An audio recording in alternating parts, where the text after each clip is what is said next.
दोस्तों, आज के इस वीडियो में मैं आपके साथ शेयर करने वाली हूँ परवीन शाकिर की एक बहुत खूबसूरत सी गज़ल कुछ इस तरह है। वो तो खुशबू है हवाओं में बिखर जाएगा। वो तो खुशबू है हवाओं में बिखर जाएगा। मसला फूल का है, फूल किधर जाएगा। हम तो समझे थे कि एक जख्म है भर जाएगा। क्या खबर थी कि रगे जां में उतर जाएगा।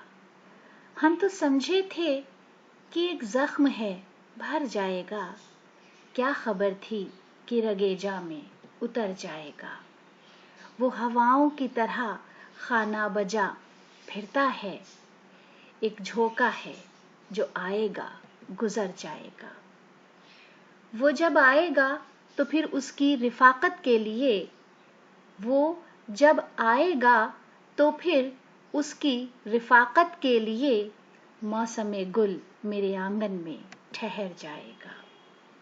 आखिरिश वो भी कहीं रेत पे बैठी होगी।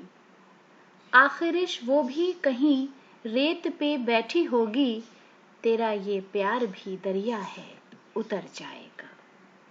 मुझको तहजीब के बरज़ख का बनाया वारिस। जुर्म ये भी मेरी अजदाद के सर जाएगा। तो दोस्तों, आज के वीडियो के लिए हमारी ये पेशकश थी।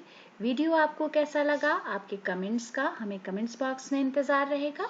अगर अभी तक आपने हमारे चैनल को सब्सक्राइब नहीं किया है तो ज़रूर सब्सक्राइब करें। वीडियो देखने के लिए बहुत बहुत शुक्रिया।